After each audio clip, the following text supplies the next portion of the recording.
Okay, one more comment coming in from a suspended MP. This is Congress MP Manish Tewari. He's posted on the platform X, and I'd just like to highlight some of the themes he's brought up in his tweet, very similar to what we just saw from Jairam Ramesh. He said, and I quote, MPs have not been suspended, democracy has been suspended. The most pernicious laws that will turn India officially into a police state will be passed today afternoon and over the next 3 days. The opposition has been suspended to facilitate this chicanery. Now, this is a precursor for things to come. Wake up, he said. Very similar to what Jairam Ramesh had to say earlier. We'll wait for a reporter to join us to bring us more context on this entire story.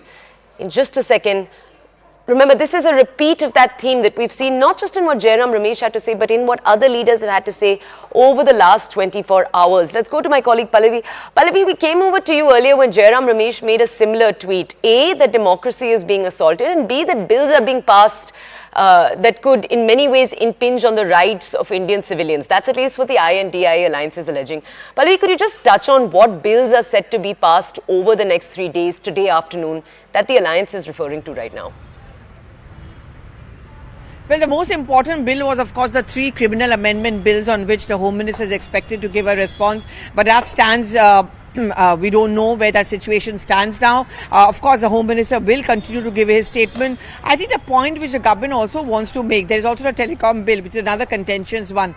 I think the point which the government really wants to make is that we want the legislative business to be transacted. We also have appealed repeatedly. I mean, the Parliamentary Affairs Minister, Mr. Prahlad Joshi, yesterday could be seen repeatedly appealing to the people, to the MPs of the opposition bench that please cooperate with us. Let's have a debate and discussion on the bills. Whatever needs to be done about the Parliament breach can be done later. But that, of course, hasn't cut much ice. These are those important bills. In an ideal situation, the opposition could have registered their dissent or their opinion on the archives of the Parliament. I don't think that's going to be happening. I think the government strategy is very simple, something which Payal also reported, where the Prime Minister mentioned it to the party colleagues, that we have to do our work. There are attempts being made by the opposition to disrupt the proceedings of the House, but we have to do our job, and our job is to ensure that these bills are passed. And therefore, I think the government is going to definitely go ahead with the passage of these bills, and these are those critical bills, contentious, yes, in which the opposition could have put their opinion on the archives of Parliament for the record, but I don't think that's going to be happening because over 100 MPs have now been suspended from both the Rajya Sabha as well as the Lok Sabha.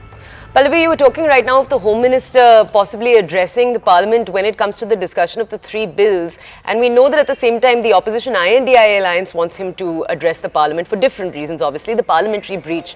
Any idea, any intel on whether or not he might touch on it, he might address it in his statement on the criminal bills? Well, I mean, if you look at the legislative business which has been put out both for Lok Sabha as well as in Rajya Sabha, there are 2 bills to be taken up by the Finance Minister Nirmala Sitharaman. In Lok Sabha, the criminal amendment bills with future stands hanging by fire, so to say, though the Home Minister is expected to give a response. All these bills are slated as far as the legislative business is concerned. The government will have to do its job, and the government will do its job. Yes, in a parliamentary democracy, ideally every bill has to be debated and discussed. Now, what happens is the voting procedure is on the basis of the members present and voting. Not everyone from the opposition has been suspended. There are opposition parties like the BRS, the YSR and the BJD, which of course continue to be there in the Lok Sabha and the Rajya Sabha. Largely they are from the India front. Some of them are still going to be there.